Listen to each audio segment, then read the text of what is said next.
Tell me who's your housekeeper and what you keep in your house. What in the world is in that room? What you got in that room? Hot dog, bro. My forehead looks massive. Holy shit. Well, it looks massive every day, so I mean, I guess 6'7", you gotta get used to it. Hello! Welcome into an extremely exciting video for you guys today. So, I was doing my bi-monthly rewatch of Heartbreak High. I'm joking, I don't actually watch the show that often, but I was rewatching Heartbreak High like I did from season 1 to season 3, the whole thing together.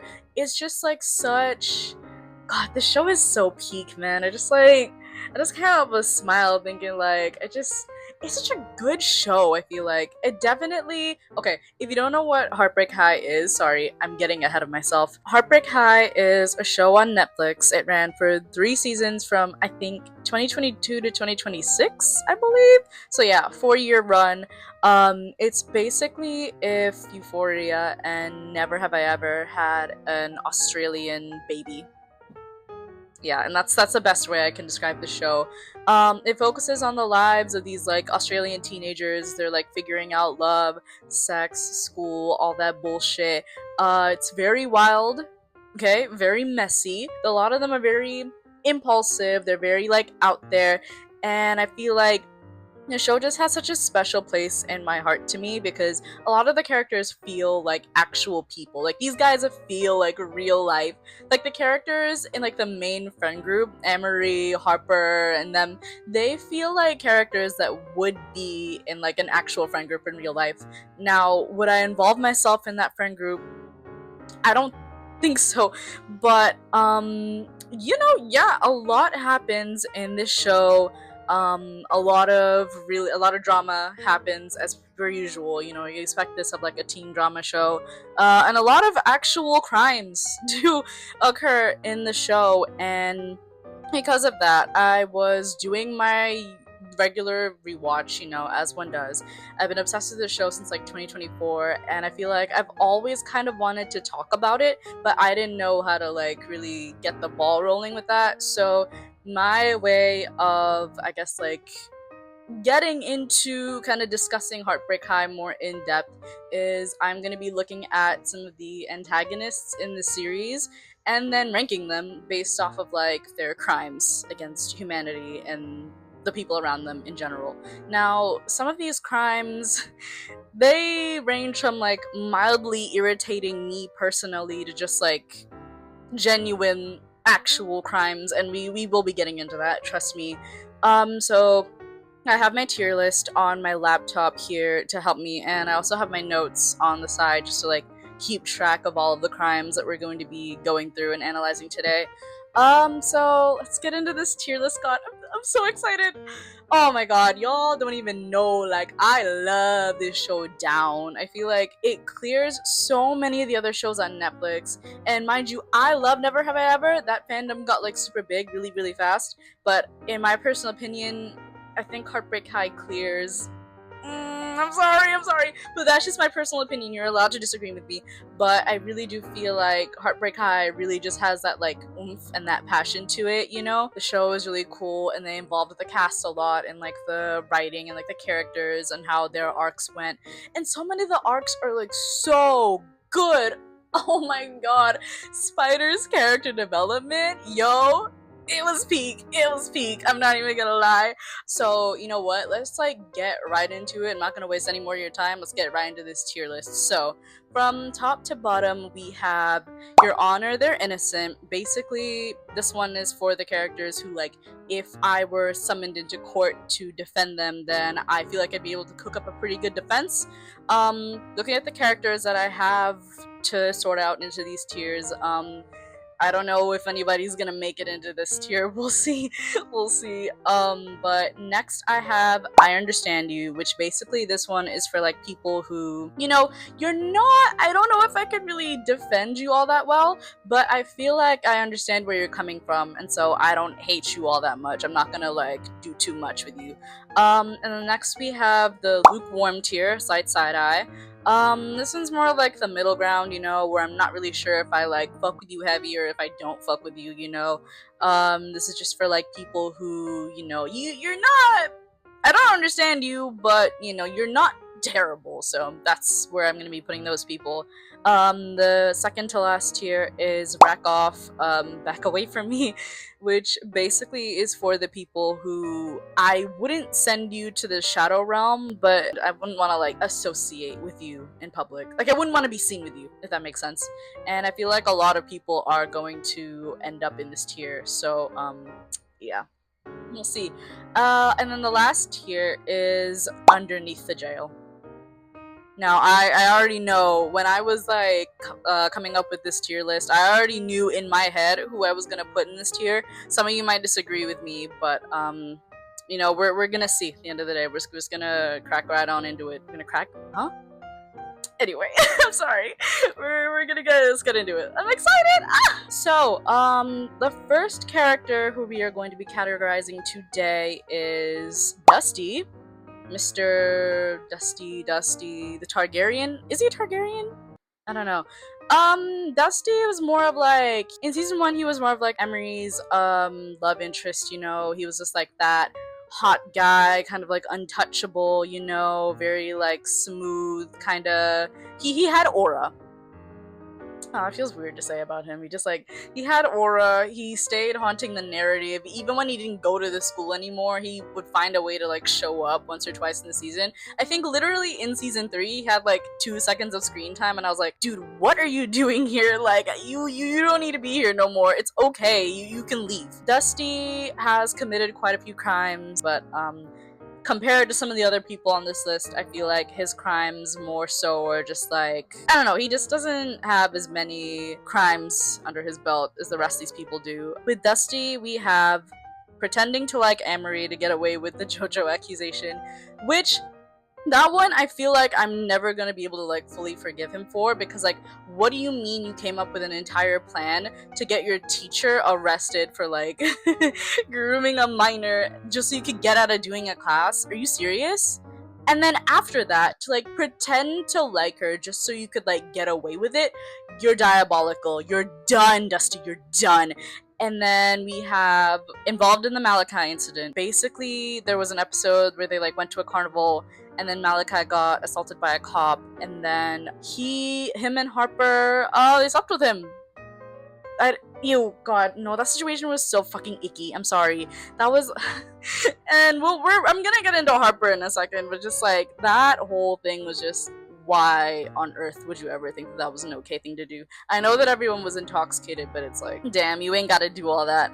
And then we have generally being weird to Harper, like after the whole threesome thing, he was like really odd, kind of like being distant towards her, and it's like, well, I mean, if you didn't want to participate in the threesome, you didn't have to do it. You could have just like advocated for yourself and be like, okay, hey, I don't want to do this, and then that would have been entirely fine to me. You didn't have to like be weird to her after and then expose her and then just like generally being strange. Then you got embarrassed.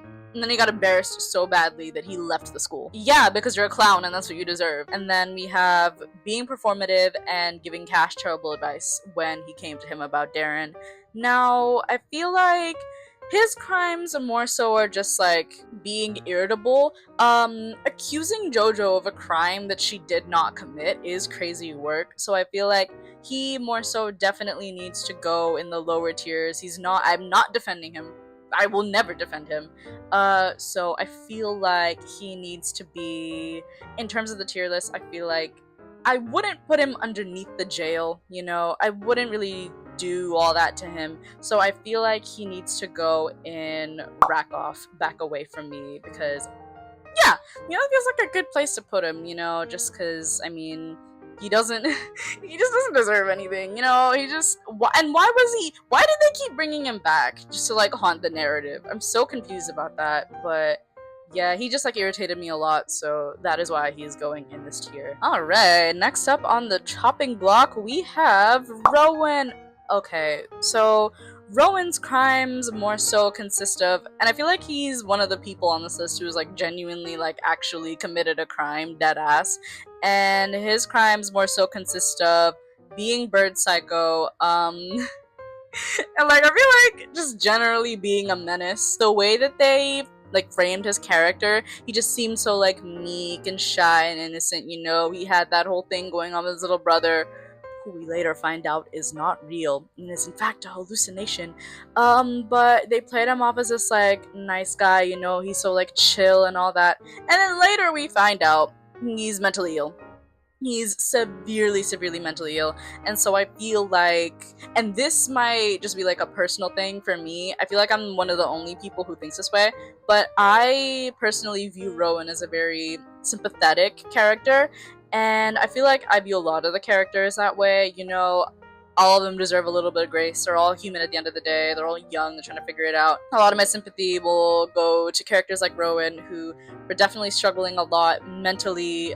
Clearly, he was dealing with some kind of schizophrenia, maybe a little bit of bipolar. I don't mean to diagnose him. Okay, I'm not a mental health professional, but I do feel like he was going through a lot with the loss of his brother. I understand that he was going through a lot, but I feel like I've just like thought of all of the stuff that he did. Basically, like showing up to school, terrorizing Amory as bird psycho, and then like he kind of manipulated Malakai in a way. I don't know. That's just how I perceived that whole situation, because he was like kind of flirting with Malakai-ish, and then I feel like there's a lot of debate in the fandom about whether Rowan actually liked Malakai. I feel like he did to an extent.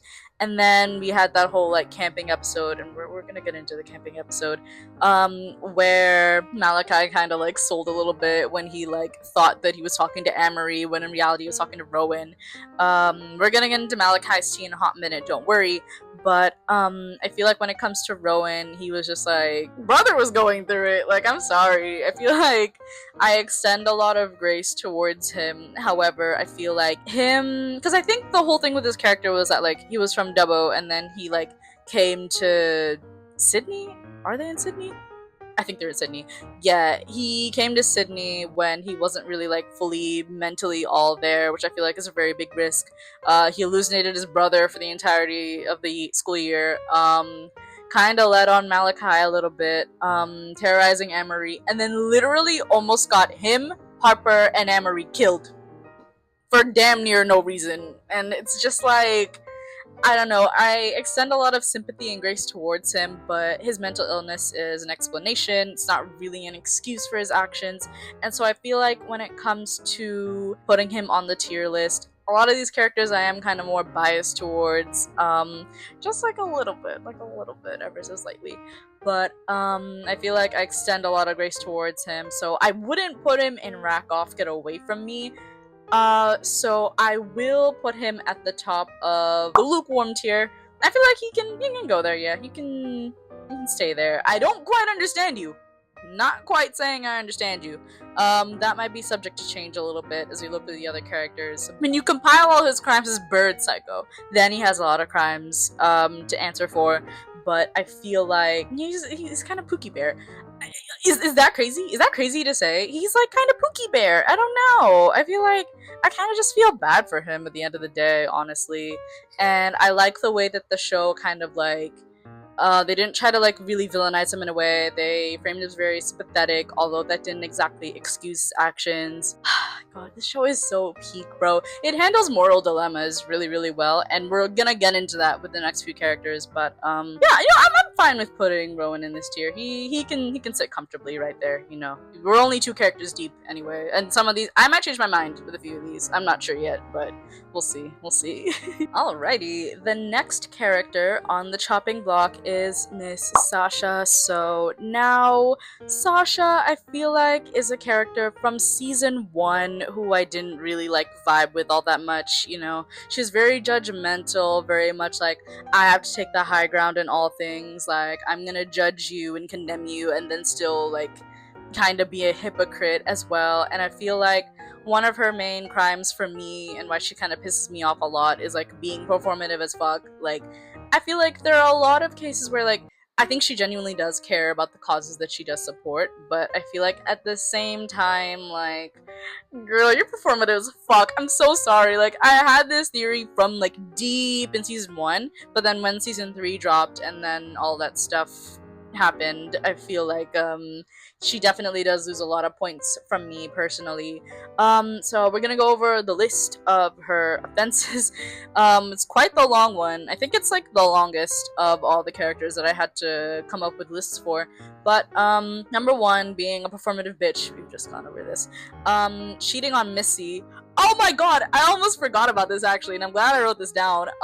She did cheat on Missy, I think, because they were like, it was in like episode 1, and then like when they found like the whole map thing, like Missy was like, oh my god, wait, did you sleep with this girl when we were on a break or when we were not on a break? And then Sasha was like, oh my god, we were on a break, I'm so sorry. And they like stopped being friends for a while. Yeah, she did cheat on Missy at some point and then blamed Amory for exposing her. I don't know, you're losing you're losing me, buddy. But everything she put Quinny through in season 1, I feel like I just think she wasn't in the headspace to be with Quinny at that point. She hadn't developed enough emotionally and mentally, and like obviously she's in high school, frontal lobe hasn't fully developed all that much, but it's like, girl, you were pissing me off when it came to Quinny, because like there's no way, right? And then when you look at her home life too, because just to give a bit of backstory on Sasha, her home life is like so sad to me personally, because like she lives with her mom and her brothers. I'm not sure about dad in the situation, but like whatever, she's kind of expected to be the child who's like more responsible, more mature, more like put together, because her brothers are like so chaotic. Her mom spends a lot of time focusing on her brothers and not really, like, less so. Sasha doesn't really get a lot of attention, and so I'm sure she would love for the people in her family to compromise more for her and make her feel more loved and deserving of love.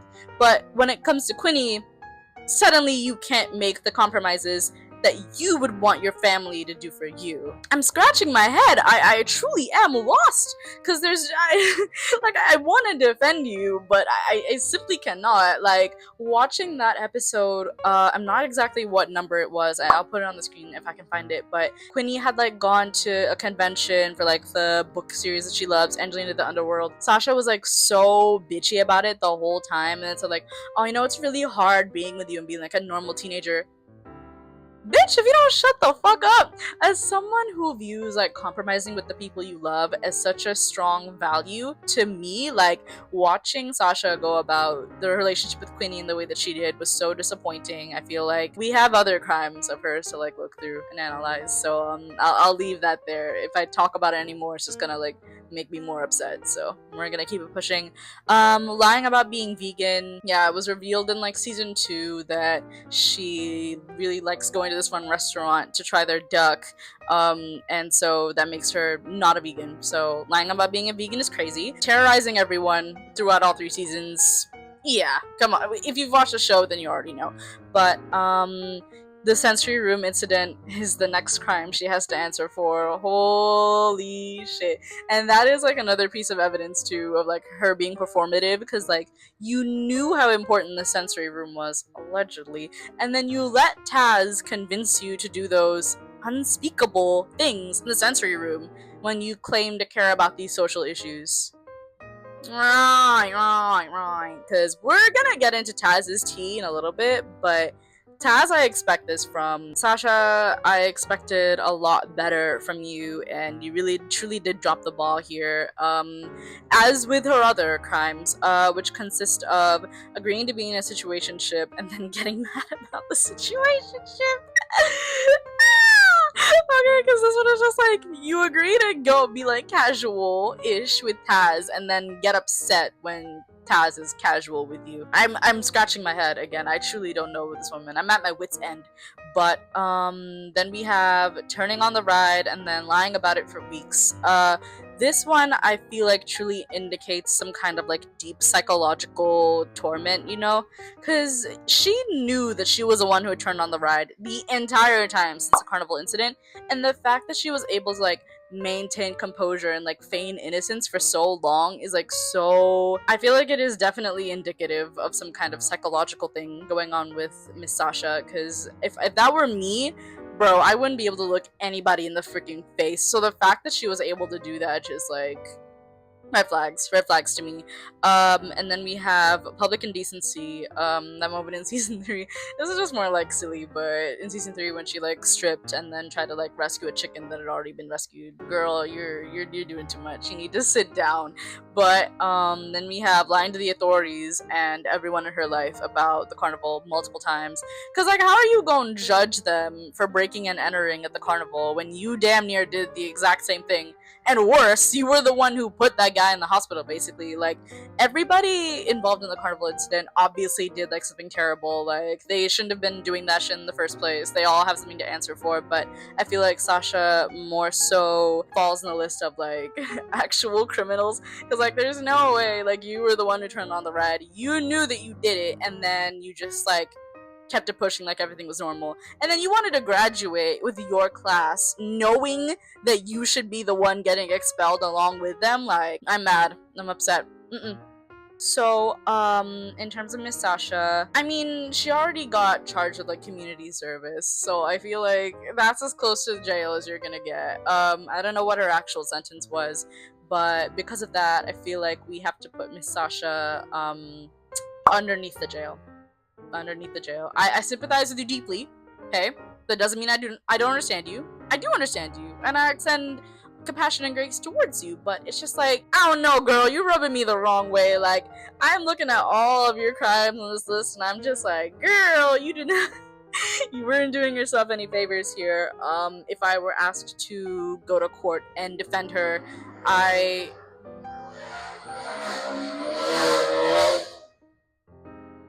okay, whatever. If I were summoned to court to cook up a defense for Miss Girl, I don't know if I'd be able to do it. Even if my life was on the line, I don't think I'd do it. So, I feel like beneath the jail is a good place to put Miss Girl. I understand you. I sympathize with you. I know you went through a lot with your friends, like ditching you all the time, but it's like, this is not the response. This is not the appropriate response. Your feelings are valid and your actions are not, and that's where I'm gonna leave her, because I've been talking about her for so freaking long, and we have so many other people to get to, so we're gonna move it on. We're gonna move it on. Okie dokie. The next character we have on the chopping block is Mr. Spider, Mr. Spencer Moldman? Nah, that ain't his name. But Spider, he was a character who went through quite the arc from season 1 to season 3. He did like a complete turnaround. I feel like he was so sweet in his relationship with Missy. Even though they didn't end up being endgame, I do feel like eventually they might have rekindled things somewhere along the line and like ended up being together, but that's just my hopeful headcanon. And Spider is a character who I ended up really appreciating by the end of it, just because he showed us that like, in terms of this debate of like this like the alpha male mentality versus like man hater mentality, like villainizing both sides isn't really the way to go about this, and like, oh, one side kind of criticizing another isn't going to solve the issue. We need to like come to an agreement. What that agreement might be, I still don't entirely know. Shit. No, I feel like his character did serve as like a very important role in the story, and I fuck with him heavy. But unfortunately, he does have a few crimes underneath his belt, which consist of generally being an asshole. Yeah, this we already know. Making the accusation against JoJo, even though it was just him, Dusty, and I think Ant who were involved in it. I very nearly put Ant on the list of like antagonists. And okay, I feel like I have to like preface this real quick. When I say antagonists, I don't mean like actual antagonists in a way. I just mean like people who were kind of more so antagonistic towards the main character, that being Emery as a whole. People who drew just like general menaces, people who irritated me. That's what I mean by antagonists. And so I feel like Spider did a really good job in that role. That accusation against a teacher to get out of a class is insane work, though. I know he's learned from this, but it's like, fuck, bro, really? Being the leader of the Cum Lords in season 2, I feel like, no, Voss definitely got in his head a little bit. We're gonna get into Voss's tea, but I feel like him kind of sort of manipulating Spider in a way, even though I don't think he was like, I don't think he knew that he was doing it, because he's a fucking idiot, but I feel like Spider not really having a father figure in his life, and then having Voss kind of like stepping in and taking on that like father like role definitely got in his head a little bit, made him think that like this is the right path to go down. And I feel like Voss smacking the shit out of him in the last episode while that was crazy to watch, I do feel like Spider did need that to like kind of set him on the right path and make him see like, oh, this is not the route I want to be going down. Okay, alright. So, next on the list we have all the offensive jokes that he made in all 3 seasons, which definitely makes him lose some points from me. Crashing out in public during the debate, that one wasn't really a crime, that was just embarrassing. And agreeing to the hall pass with Missy, even though that wasn't entirely his fault, I feel like Missy definitely should have communicated more, but that doesn't mean that he should like go out of his way and like attempt to create a solution when he doesn't really even know what the problem is. Because how are you gonna try to fix something when you don't even know what it is? Like, I don't know, I feel like a lot of problems in that show could have been solved if people just communicated. Yeah, okay, there's one more crime that I did put under his list, and that was a carnival. Anybody who was involved in the carnival incident automatically gets that added to their list. Yeah, no, and that's all of his crimes that I can like really think of off the top of my head. All 3 seasons, I like scraped my mind. I truly did watch all the footage, and that was all I could come up with for Mr. Spider. As for where I would put him in the tier list, I mess with you heavy, obviously, but I feel like, and this might be a crazy take to some of you, but I feel like I'll have to put him in... I'll put him in high, I understand you. I understand you. That might be subject to change later on, I'm not sure, but I feel like he doesn't deserve to go in the same tier as Rowan, you know what I mean? Like, he doesn't deserve to go in the same tier as the actual schizophrenic criminal, but he doesn't also need to be in You're Under Their Innocent. I don't think he should be in that one just yet. I feel like maybe if we saw him later down the line, if they did like a spin-off show with like what they're doing later on, I feel like he definitely would be in that tier then. But unfortunately, he is not as of just yet. And of course, I had to use his mugshot image because they were iconic. They were iconic. The show ate down. They knew what they were doing with that. But yeah, no, that's where I'd put Mr. Spider, Mr. Arachnid. Okay, the next character on the chopping block is Mr. Chook. Mr. Chicken? Chook? I don't know. So I feel like I don't really need to get into what this man did. He was a literal gang leader, so dead ass a criminal.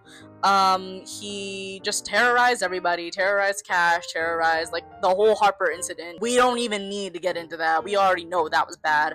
And then just like being a menace to everybody in general. I will never forgive him for chucking that brick to Cash's grandmother's house. Like, what the fuck is wrong with you? Get a fucking job, you loser! Now, that man just made me sick. Like, the way that he wouldn't leave Cash alone.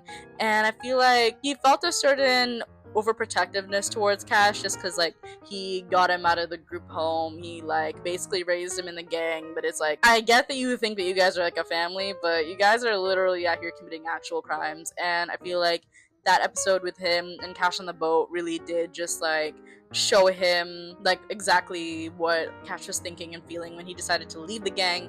And so I feel like when I was putting this tier list together, I feel like there were certain characters who I knew immediately where I was gonna put them, and I feel like when I made the underneath the jail tier, I already knew where I was gonna put Mr. Chook. I'm sorry, I know a lot of people think he's really attractive. I personally don't.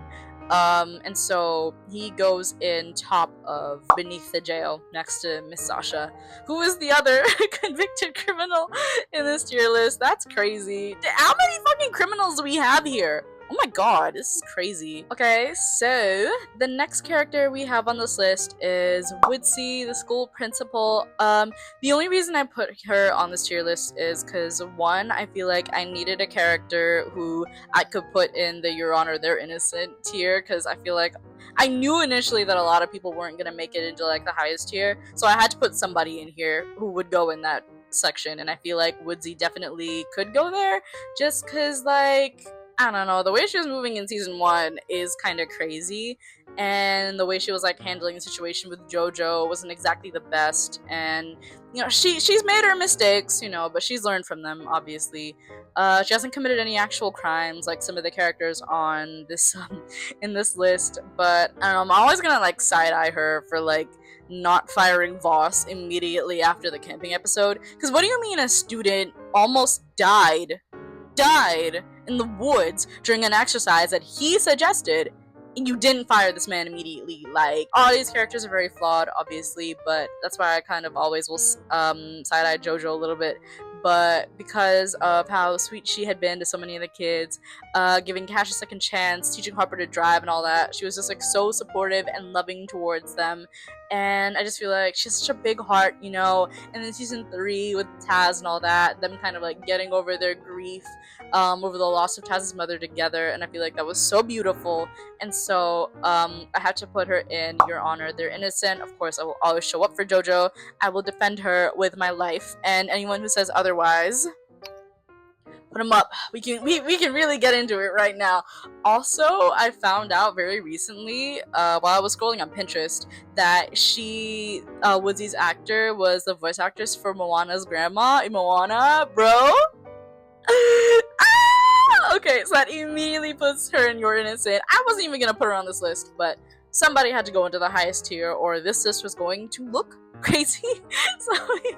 Okay, the next character on this list, and you guys might be a little surprised that I put him here, is Mr. Malakai. I'm not sure what his second name is, but we're just gonna go with Malakai for now.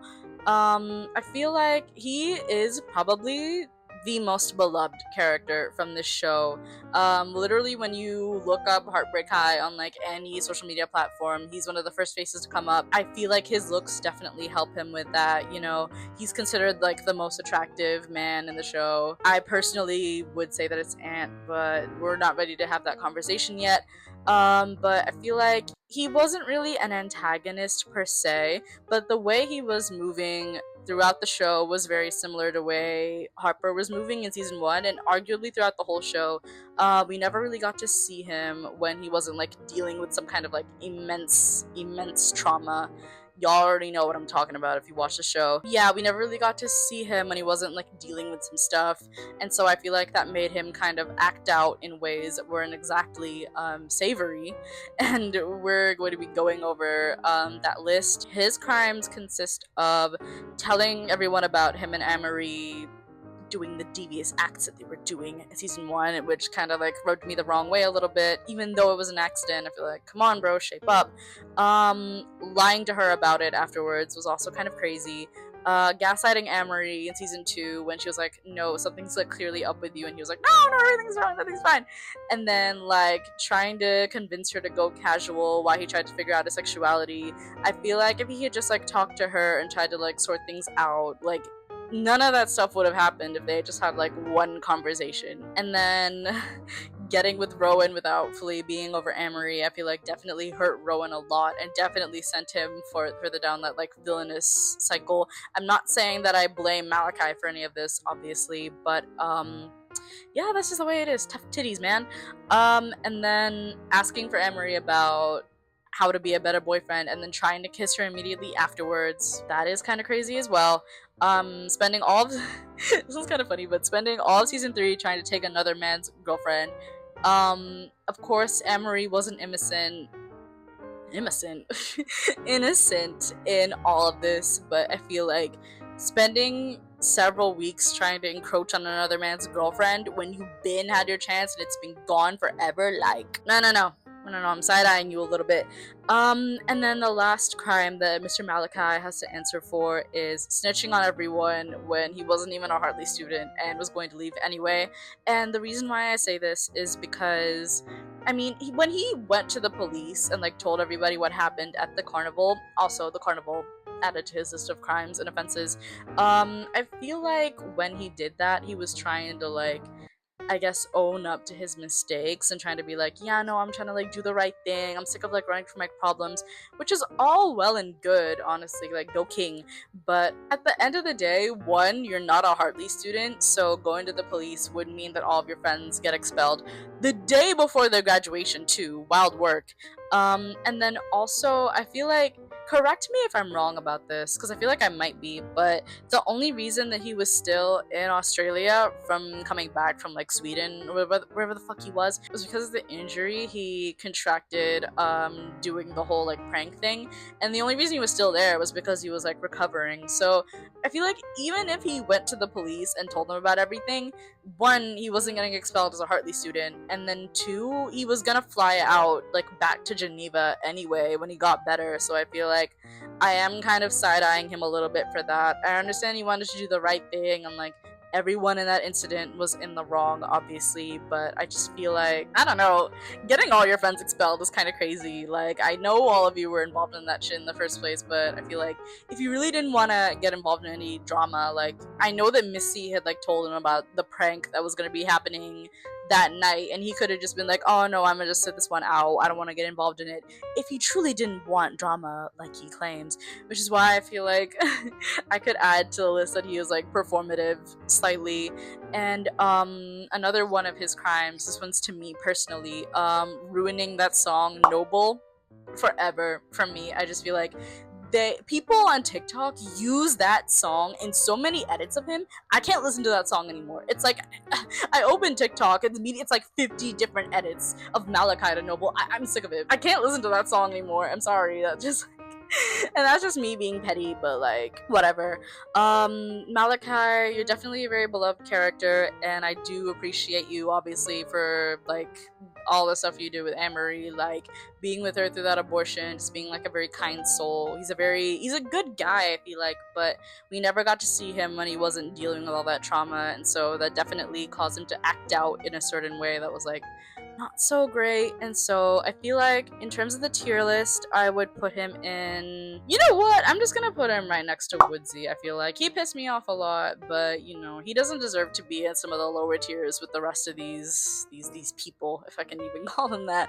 But yeah, that's where I would put Malakai. He very nearly didn't make this list, but then I thought of like all of his actions across all 3 seasons, and I was like, you know what, nah, he gotta go on here, but I'm sorry, encroaching on another man's girl is crazy work. You're insane. You're insane for that. I don't know. I'm sorry. Okie dokie. The next character we have on this list, and this is a man who I truly do despise. We have Harper's dad, and I couldn't really find like an image of him. Like I searched everywhere genuinely, and I couldn't find anything.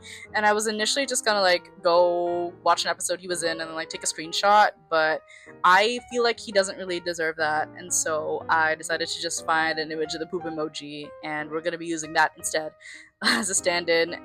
So his crimes more so consist of, and I'm gonna preface this really quick by saying I understand that he was like dealing with addiction to, I think it was cocaine. I'm not sure, but definitely he had a lot of like drug-induced happenings, and so that definitely did influence his behavior. And I feel like he cared for Harper as much as he could have, but at the end of the day he was still like struggling with that addiction, and that very much like inhibited his ability to truly love Harper and raise her as he should have and be there for her in the way that he should have been. And so that definitely causes him to lose a few points with me. His crimes more so consist of, well, having coke.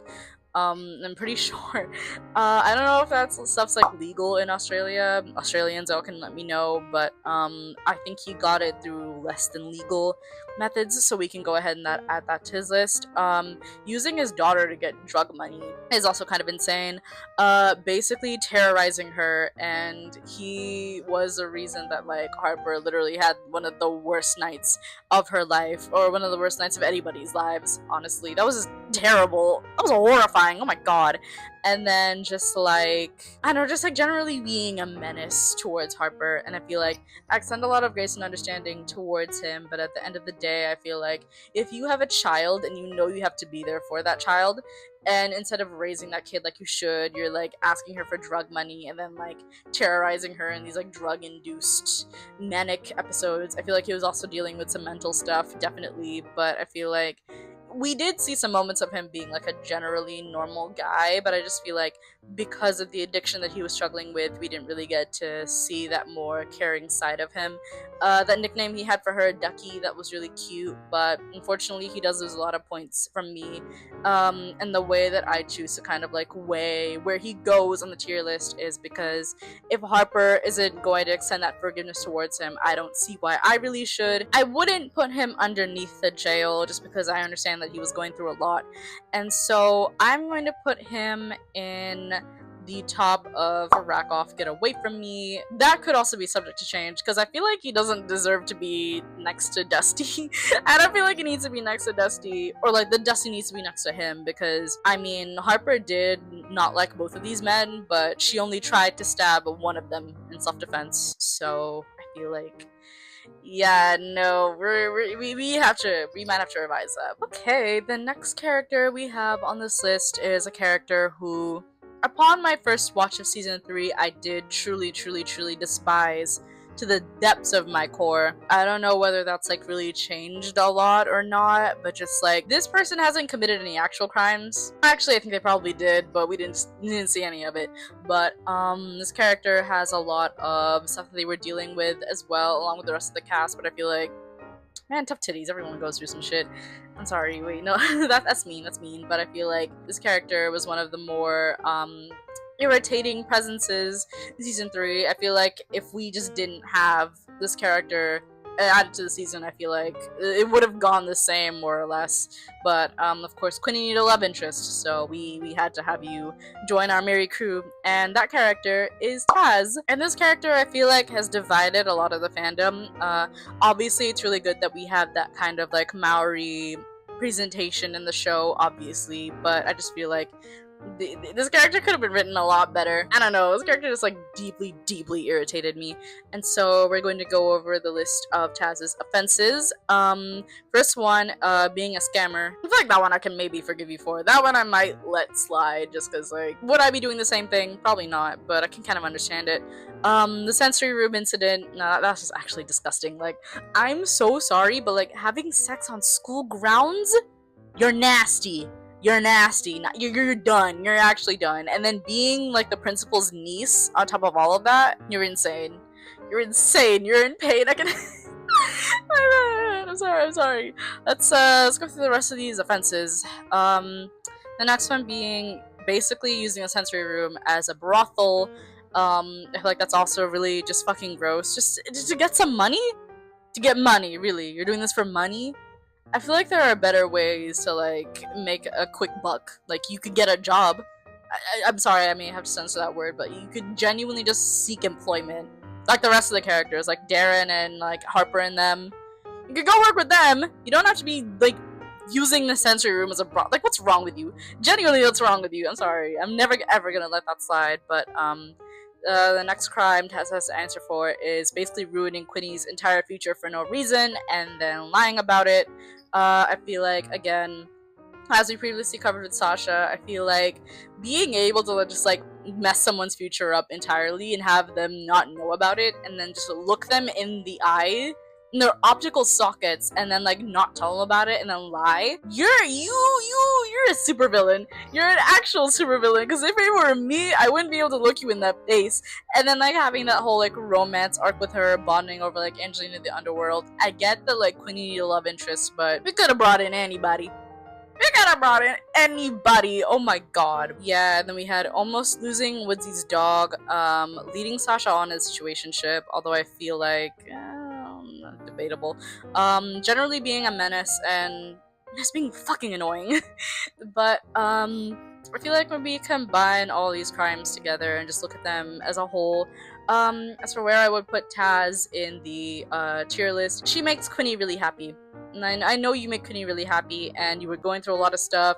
You had to live with your auntie who, like, you think, like, hated your mom for whatever reason. You were dealing with the loss of your mother, and I understand that you were going through a lot, but it's like, tough titties, man. All these characters are going through some shit, like... I'm sorry, but like there's simply no way. Like your trauma, it's an explanation for your actions. It's not an excuse. Obviously she did like try to make it up to Quinny, and that was really sweet. And obviously you make Quinny happy, and so I feel like I'm not gonna put you in the lower tiers just because I feel like the only reason like I'm not putting you in any of the lower categories is because Quinny fucks with you. The only reason I'm not putting you in the lower tiers is because Quinny likes you. And that's it. Just based off of you alone, nah. If I had it my way, you would be in beneath the jail, or at least in like the rack off back away from me. But I feel like I'll put her in top of lukewarm tier. Yeah, I feel like that's a good place to put her. I feel like right above Rowan, next to him, you can like bond with him over like something, man. I don't know. No, on a side note, where the fuck were Rowan's parents? Like, I feel like that man was actually living alone in the entirety of season 3, and I know the writers had other shit to take care of, but it's like, where the fuck were this nigga's parents at? Like, you let your son move into like an empty house by himself when he's like dealing with mental illness? Like, there's no way. Y'all are done. You know what? I'm gonna bring in I'm bringing his parents and put them beneath the jail. Shit. Okay, we're very nearing the end of this tier list. This is crazy. I've been talking for like a really long time though, and my voice is kind of starting to like. I'm starting to feel it in my vocal cords a little bit. So I'm gonna try and like speed through these next few. And the next character that we have on the list is one that is also extremely beloved. I feel like she's like right underneath Malakai in terms of like characters people really, really like. Her looks definitely help her a lot with that. She's also edited to Noble a lot, and that song's just been like ruined. I can't listen to that song anymore. I'm sorry, it's such a good song. I can't hear it anymore, guys. This character is Miss Harper. Harper. She's been through a lot, obviously. She had such an interesting arc through season 1, and I just feel like she definitely evolved a lot as a person, and so I feel like, I don't know, she's a very complex character to me, and she's one that I definitely need to like sit on and analyze a little bit more. But she has committed quite a few crimes, as everybody on this list has, so I feel like we're just gonna go through them. I'm gonna go through them. Beating the fuck out of Amory. She kind of had it coming though. I feel like this one's also kind of like debatable too, because Amory had no idea like what Harper, sorry, was going through. She didn't know what had like happened to her that night, and so I feel like taking it out on somebody who is allegedly your best friend is like very interesting to me. And then also that stuff with like the map, like why'd you snitch on her? Like, why did you terrorize her the entirety of season 1? Like, she didn't know what had happened to you. And I feel like Amory is like such a goated friend for real, because she didn't think like, oh my god, she's overreacting, oh my god, she's doing like this and that's such a bitch. But I feel like she genuinely tried to like get Harper to like understand that like she just wanted to know what had happened to her that evening. Mind you, Amory isn't entirely innocent in this either, but I just feel like Amory was trying her best, and then Harper in that mental state wasn't in a place to really understand that. And of course I extend that sympathy and grace towards her. She literally had one of the worst nights of her life, but I just feel like, I don't know, she still committed quite a few crimes. The next one being vandalizing Trick's car, although he kind of did have this one coming, so I almost didn't put this on the list, but technically it is a crime, so yeah, it's going on the list. The Malakai incident, if you know, you know. Now, we're finally going to get into this Malakai incident after the Mardi Gras festival. I understand that everyone in the situation was like going through something, everybody was like intoxicated, but that doesn't give you an excuse to just like sleep with someone who is like in an extremely vulnerable place emotionally and mentally. And so you took that as an opportunity to have a three-way with him and your situationship. Mind you, am I saying Dusty is innocent? Absolutely not, of course. But I just feel like it's so strange to me, the fact that that happened, and then she like went up to Missy and Sasha right afterwards and was like, yeah, no, it's crazy how like fucking Dusty is mad at me for like sleeping with Malakai, and it's like, you took advantage of him when that man was at his lowest. Like, I don't know what made you think that that was your cue to sleep with him, but I feel like I'll always kind of like side-eye her for that. Malakai, I am really sorry. You are a victim, obviously, on 2 accounts, 2 back-to-back. Honestly, I feel like when it comes to Malakai and Harper, like, they could genuinely go band for band with how much trauma they've experienced, but that's just me. She also stabbed her father, but that was in self-defense. I'm not gonna go over that again. The carnival incident, obviously anyone who was involved in the carnival, you get that automatically added to your list, so that takes off some points for you. And then lying to Liam and the authorities multiple times, which is obstruction of justice, I think. I don't know.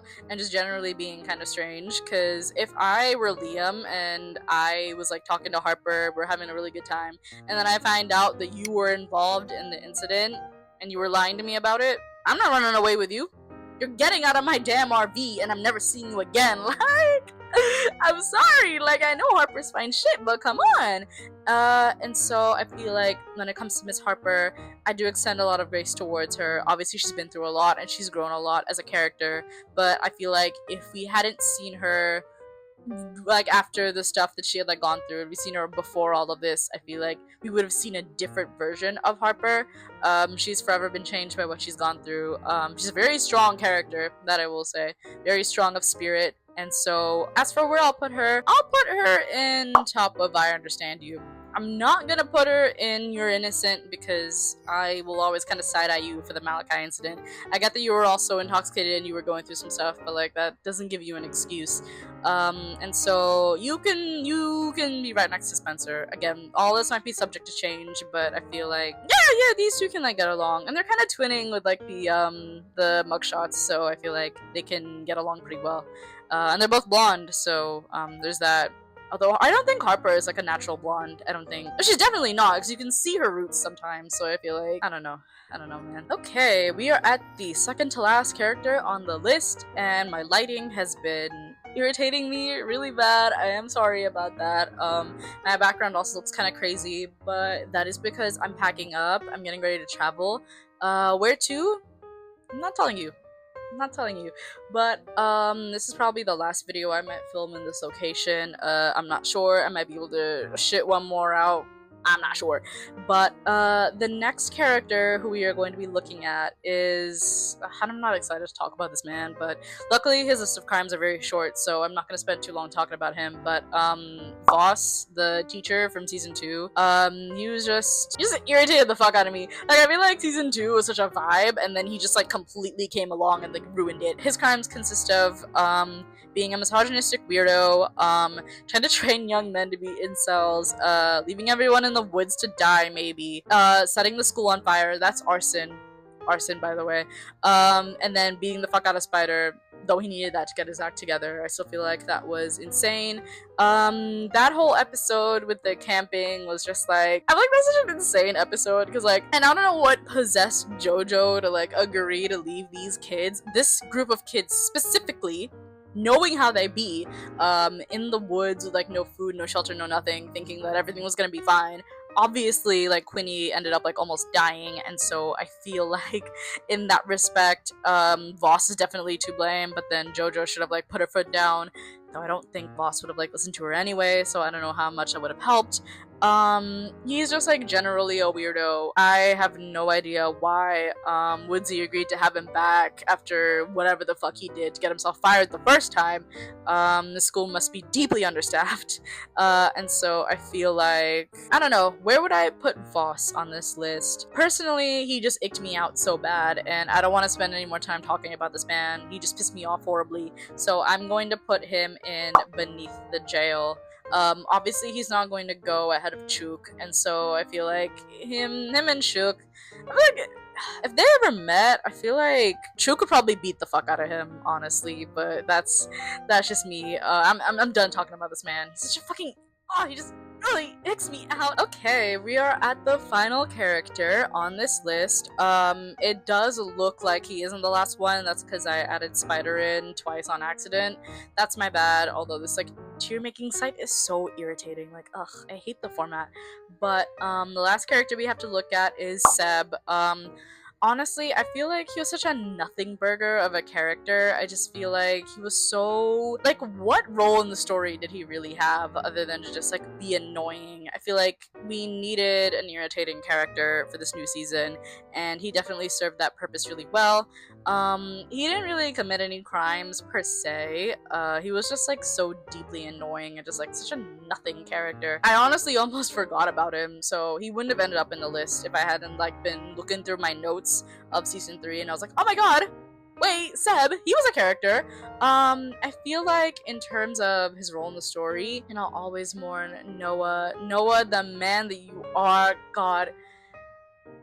He was so perfect, and I feel like he would have been a 10 out of 10 if he wasn't like hanging around Seb, because it's like, why is that man your friend? Like, I get that you've known each other for ages, but it's like, this man, he's a bum. He's like nothing, bro. But he was just generally being an asshole. Really classist, probably definitely racist. I can't prove it. He's definitely racist, but I just can't prove it. But in terms of where I'd put him on the tier list, I feel like I'd definitely put him. No, I'll put him next to between Harper's dad and Dusty. I feel like that's a good place to place him. He doesn't really deserve anything, quite frankly. He's just like a whiny little bitch, such a fucking loser, and I feel like he didn't need any screen time. He did not need any screen time. Like, I just. That screen time was deserving of like maybe like Cash and Darren or something, because they didn't get any screen time this season, it felt like. But I feel like because of the stuff that they went through season 1 and 2, I was just glad that they were like happy this season. I'm glad they got to be happy. It's my headcanon that at the end of season 3, Cash was getting on a plane to go and meet Darren, but that's just my little headcanon. I don't know if it's true or not. Okay, I'm pretty sure that was everybody. I will link this tier list in the description if anyone wants to like have their own renditions of it, or if anyone like disagreed with anywhere that I put some of these characters. This has been really fun though. I really truly do love Heartbreak High. It's such a good show. I feel like it needed to be much bigger than it ended up being. It needed to be at the top of like Wednesday, freaking Riverdale, all that shit. But I feel like because of the time frame where it came out, it was just like a little too late for it. But I feel like the show is spectacular. The writing was stellar. The outfits ate all the time. The actors killed it. They killed that shit. And I just feel like this is definitely a show for the ages. I'll always hold it. It's just like a close place to my heart. I feel like I will be making more Heartbreak High videos in the future. If you guys want, of course, only if you want. But yeah, no, I think that was everything. Thank you so much for watching. Like if you like this, subscribe if you enjoyed it, and yeah, no more Heartbreak High videos to come in the future, maybe, possibly, I don't know. But thank you for watching. Bye. Bye. I'm leaving. I'm going. I'm coming. I'm going. Sorry. Bye.